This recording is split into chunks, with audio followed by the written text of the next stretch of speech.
ಆತ್ಮೀಯ ಬಂಧುಗಳಿಗೆ ನಮಸ್ಕಾರ. ನಾವು ಇಂದು ಬಾಬೂಜಿ ಮಹಾರಾಜರ ಸಹಜ ಮಾರ್ಗದ 10 ನಿಯಮಗಳ ವ್ಯಾಖ್ಯಾನ ಎನ್ನುವ ಪುಸ್ತಕದ 10ನೇ ನಿಯಮದ ಮತ್ತಷ್ಟು ವಿಷಯಗಳನ್ನು ತಿಳ್ಕೊಳ್ಳೋಣ.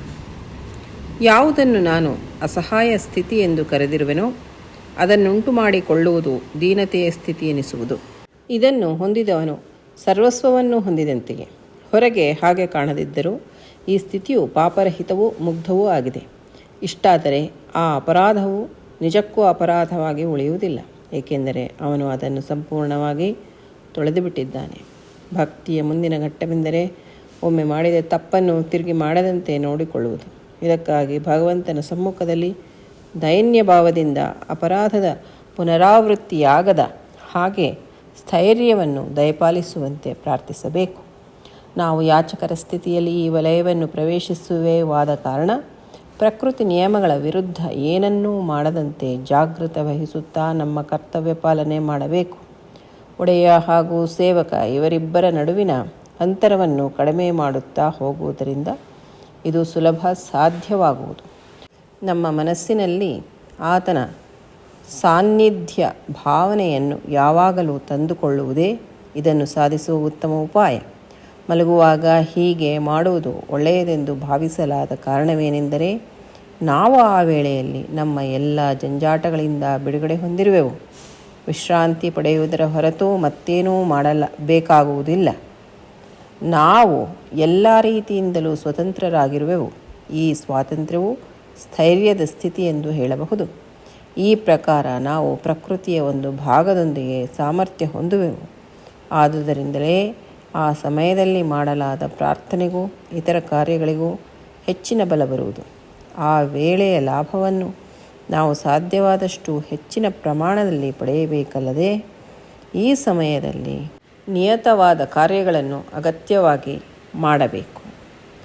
ಇಲ್ಲಿ ಬಾಬೂಜಿ ಮಹಾರಾಜರು ಪ್ರಾರ್ಥನೆಯ ಬಗ್ಗೆ ನಮಗೆ ಹೇಳ್ತಾ, ನಾವು ಒಂದು ದೀನ ಸ್ಥಿತಿಯಲ್ಲಿ ನಿಂತು ಅಸಹಾಯ ಸ್ಥಿತಿಯಿಂದ ಮಾಡುವಂತಹ ಪ್ರಾರ್ಥನೆ ಏನಿದೆಯಲ್ಲ, ಅದು ಭಗವಂತನವರೆಗೂ ತಲುಪುತ್ತೆ ಅಂತ ಹೇಳಿದ್ದಾರೆ. ಯಾವುದನ್ನು ನಾವು ಅಸಹಾಯ ಸ್ಥಿತಿ ಅಂಥೇಳಿ ಕರೆದಿದ್ದೇವೋ, ಅಂದರೆ ಬಾಬೂಜಿ ಮಹಾರಾಜರು ಹೇಳಿದಾರೋ, ಅಂತಹ ಸ್ಥಿತಿಯನ್ನು ಉಂಟು ಮಾಡಿಕೊಳ್ಳೋದು ದೀನತೆಯ ಸ್ಥಿತಿ ಅಂಥೇಳಿ ಅನಿಸ್ಕೊಳ್ತದೆ. ಅಂದರೆ ದೀನಾತಿ ದೀನನಾಗಿರುವಂತಹ ಸ್ಥಿತಿ. ಆ ದೀನವಾಗಿರುವಂತಹ ಸ್ಥಿತಿಯಲ್ಲಿ, ಅಸಹಾಯಕವಾಗಿರುವಂತಹ ಸ್ಥಿತಿಯಲ್ಲಿ ನಾವು ನಿಂತಿದ್ದೇವೆ. ಇದನ್ನು ಯಾರಾದರೆ ಹೊಂದಿದ್ದಾರೆ ಅಂದರೆ ಆ ದೀನ ಸ್ಥಿತಿಯನ್ನು, ಎಲ್ಲವನ್ನು ಸರ್ವಸ್ವವನ್ನು ಹೊಂದಿದಂತೆ ಅಂತ.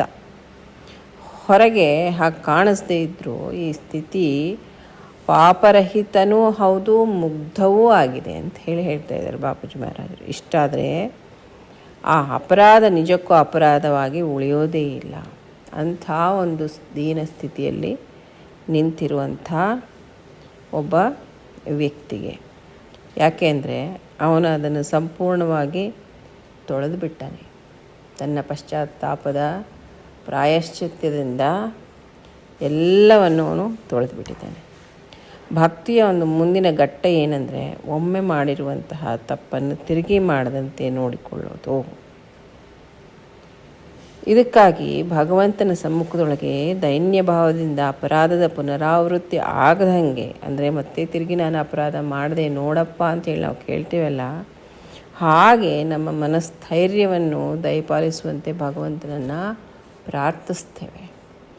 ನಾವು ಯಾಚಕರ ಸ್ಥಿತಿಯೊಳಗೆ, ಅಂದರೆ ಒಬ್ಬ ಭಿಕ್ಷುಕನ ಸ್ಥಿತಿಯೊಳಗೆ ಈ ವಲಯವನ್ನು ಪ್ರವೇಶಿಸಿದಾಗ ಪ್ರಕೃತಿ ನಿಯಮಗಳ ವಿರುದ್ಧ ಏನನ್ನೂ ಮಾಡದಂತೆ ನಾವು ಜಾಗೃತ ವಹಿಸ್ತೇವೆ. ಹಾಗೂ ನಮ್ಮ ಕರ್ತವ್ಯ ಪಾಲನೆಯನ್ನು ಮಾಡಬೇಕು ಇದೇ ರೀತಿಯಲ್ಲಿ ಅಂತ ಹೇಳ್ತಾ ಇದ್ದಾರೆ ಬಾಬೂಜಿಯವರು. ಒಡೆಯ ಹಾಗೂ ಸೇವಕ, ಗುರು ಮಹಾರಾಜರು ನಮ್ಮ ಒಡೆಯ ಆದರೆ ನಾವು ಆತನ ಸೇವಕರಂತೆ. ನಮ್ಮಿಬ್ಬರ ನಡುವೆ ಏನಿದೆಯಲ್ಲ, ಈ ಅಂತರ ಏನಿದೆಯಲ್ಲ, ಅದು ಕಡಿಮೆ ಮಾಡ್ತಾ ಹೋಗೋದ್ರಿಂದ ಇದು ಸುಲಭ ಸಾಧ್ಯವಾಗ್ತಾ ಹೋಗುತ್ತೆ. ಹಾಗೆ ನಮ್ಮ ಮನಸ್ಸಿನೊಳಗೆ ಆತನ ಸಾನ್ನಿಧ್ಯ ಭಾವನೆಯನ್ನು ಯಾವಾಗಲೂ ತಂದುಕೊಳ್ಳೋದೇ ಇದನ್ನು ಸಾಧಿಸುವಂಥ ಉತ್ತಮ ಉಪಾಯ. ಸಾನ್ನಿಧ್ಯ ಭಾವನೆ ಹೇಗೆ ತಂದುಕೊಳ್ಬೇಕು ಅನ್ನೋವಂಥ ಪ್ರಶ್ನೆಗೆ ಅದು ಮತ್ತೆ ತಿರ್ಗಾ ನಿರಂತರ ಸ್ಮರಣೆ ಕಡೆಗೆ ಸೂಚನೆ ಕೊಡ್ತದೆ.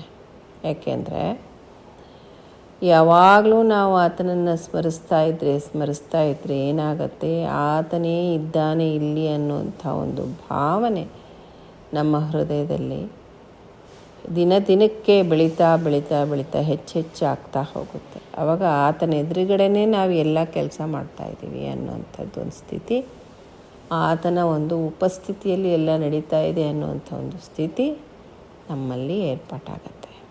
ಅದನ್ನು ಬಾಬೂಜಿ ಮಹಾರಾಜರು ಹೇಳ್ತಾಯಿದ್ರು. ಮಲಗುವಾಗ ಈ ಒಂದು ಪ್ರಾರ್ಥನೆಯನ್ನು ಮಾಡುವಂಥದ್ದು ಒಳ್ಳೆಯದು ಅಂತ ಯಾಕೆ ಭಾವಿಸಲಾಗಿದೆ ಅಂದರೆ, ನಾವು ಆ ಸಮಯದೊಳಗೆ ನಮ್ಮ ಪ್ರಾಪಂಚಿಕ ಎಲ್ಲ ಜಂಜಾಟಗಳಿಂದ ಬಿಡುಗಡೆ ಹೊಂದಿರ್ತೇವೆ ಅಲ್ವಾ.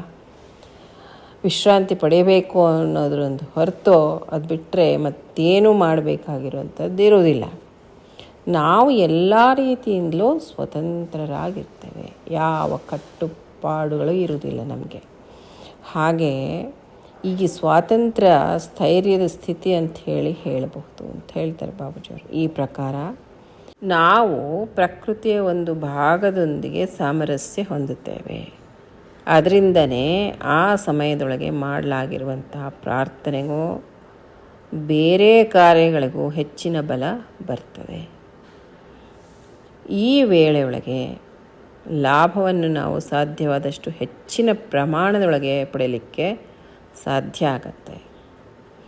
ಅಲ್ಲದೆ ಈ ಸಮಯದೊಳಗೆ ನಿಯತವಾದಂತಹ ಕಾರ್ಯಗಳನ್ನು ಅಗತ್ಯವಾಗಿ ನಾವು ಮಾಡಬೇಕು ಅಂತ ಹೇಳ್ತಾ ಇದ್ದಾರೆ. ಕಾರಣ, ಪ್ರಾರ್ಥನೆ ಮಾಡೋದ್ರಿಂದ ರಾತ್ರಿ ಮಲಗುವಾಗ ಏನಾಗತ್ತೆ, ಆ ಪ್ರಾರ್ಥನೆಯ ಸ್ಥಿತಿ ಏನಾಗತ್ತಲ್ಲ, ಅದು ನಾವು ಇಷ್ಟು ವರ್ಷಗಳ ಕಾಲ ಅಂದರೆ ಅಭ್ಯಾಸಿ ಆಗೋದಕ್ಕಿಂತಲೂ ಮೊದಲು ಸಾಮಾನ್ಯ ಮನುಷ್ಯನಂತೆ ಜೀವನ ಮಾಡುವಾಗ ನಾವು 8 ಗಂಟೆಗಳ ಕಾಲ ನಿದ್ದೆ ಮಾಡ್ತಾಯಿದ್ರೆ ಆ ನಿದ್ರೆಗೂ ಪಶು ಪಕ್ಷಿ ನಿದ್ರೆಗೂ ಪ್ರಾಣಿ ಪಕ್ಷಿಗಳ ನಿದ್ರೆಗೂ ಏನೂ ವ್ಯತ್ಯಾಸ ಇಲ್ಲ. ಅವು ನಿದ್ರೆ ಮಾಡ್ತವೆ, ನಾವು ನಿದ್ರೆ ಮಾಡ್ತೇವೆ. ಆದರೆ ಯಾವಾಗಲೇ ಈ ಒಂದು ಪ್ರಾರ್ಥನೆಯನ್ನು ನಾವು ಮನಸ್ಸಿನಲ್ಲಿ ಅಂದ್ಕೊಂಡು ಅದ್ರ ಬಗ್ಗೆನೇ ಚಿಂತನೆ ಮಾಡ್ತಾ ನಾವು ನಿದ್ರೆ ಮಾಡಿದ್ದೀವಿ ಅಂದರೆ ಒಂದೊಂದು ಸಾಲನ್ನು ವಿಚಾರ ಮಾಡ್ಕೋತಾ ಆ ಭಾವನೆಯಿಂದ ನಾವು ನಿದ್ರೆ ಮಾಡಿದ್ದೀವಿ ಅಂದರೆ ಆ 8 ತಾಸು ನಿದ್ರೆ ಏನಿದೆಯಲ್ಲ ಅದು ಪ್ರಾರ್ಥನಾ ಸ್ಥಿತಿಯಾಗಿಯೇ ಮಾರ್ಪಾಟಾಗ್ಬಿಡುತ್ತೆ. ನೋಡಿ, ಕೇವಲ ಪ್ರಾರ್ಥನೆ 4 ಸಾಲಿನದ್ದಲ್ಲ, 1 ನಿಮಿಷದ್ದಲ್ಲ, ಇದು 8 ತಾಸಿನ ಪ್ರಾರ್ಥನೆ ಆಗುತ್ತೆ. ಇದರಿಂದ ಬಹಳಷ್ಟು ನಮಗೆ ಲಾಭ ಇದೆ ಅಂತ ಹೇಳ್ಬೋದು. ಇದು ಭಗವಂತನಿಗೆ ಭಕ್ತನಿಗೆ ಮಧ್ಯೆ ಒಂದು ಅನುಸಂಧಾನವನ್ನು ಮಾಡುವಂಥ ಒಂದು ಕ್ರಿಯೆ ಅಂತ ಕೂಡ ನಾವು ಹೇಳ್ಬೋದು. ಕಾರಣ ಮಿತ್ರರೇ, ಇಲ್ಲಿಗೆ 10 ನಿಯಮಗಳ ವ್ಯಾಖ್ಯಾನ ಏನಿದೆಯಲ್ಲ ಬಾಬೂಜಿ ಮಹಾರಾಜರು ಬರೆದಿರೋಂಥದ್ದು ಇಲ್ಲಿಗೆ ಸಮಾಪ್ತ ಆಗುತ್ತೆ. ನೋಡಿ, ಒಂದೊಂದು ನಿಯಮದ ಬಗ್ಗೆ ಎಷ್ಟು ನಾವು ಚೆನ್ನಾಗಿ ತಿಳ್ಕೊಂಡಿದ್ದೇವೆ, ಅದನ್ನು ನಾವು ಅಳವಡಿಸ್ಕೋಬೇಕಾಗಿದೆ, ಅದರ ಪಾಲನೆ ಮಾಡಬೇಕಾಗಿದೆ. ಕಡೆಗೆ ಏನು ಅಂತಂತಂದರೆ, ಈ ಪ್ರೋಗ್ರೆಸ್ ಅಂತ ಕೇಳಿದರು ಮೊನ್ನೆ ಬಾಬೂಜಿ ಬರ್ತ್ಡೇ ದಿವಸ, ನಾವು ಏನು ಪ್ರೋಗ್ರೆಸ್ ಆಗಿದ್ದೀವಿ ಅಂತ ಹೇಗೆ ತಿಳಿಯಬೇಕು ಅಂತ. ಅದಕ್ಕೆ ನನಗೊಂದು ಹೇಳೋದು ಮರ್ತೋಯ್ತು, ಅಂದರೆ ನೆನಪಲ್ಲಿ ಬರಲಿಲ್ಲ. ಅದು ಹೇಳಬೇಕು ಅಂದ್ಕೊಂಡೆ, ಆದರೆ ಹೇಳಲಿಕ್ಕಾಗಲಿಲ್ಲ, ಮರ್ತೋಯ್ತು ಆ ಕ್ಷಣಕ್ಕೆ.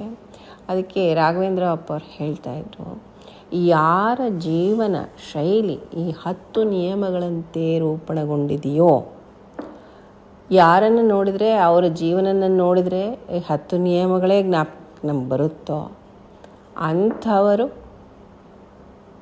ಆ ಭಗವಂತನನ್ನು ಪಡ್ಕೊಂಡಿದ್ದಾರೆ ಅಂತ ಲೆಕ್ಕ ಅಂತ ಹೇಳಿದರು. ಅಂದರೆ ಅದು ಸಾಕ್ಷಾತ್ತು ಬಾಬೂಜಿ ಮಹಾರಾಜರ ಒಂದು ಜೀವನ ಶೈಲಿಯಲ್ಲಿ ನಾವು ಕಾಣಬಹುದು ಅಂತ ಹೇಳಿದರು ಅವರು.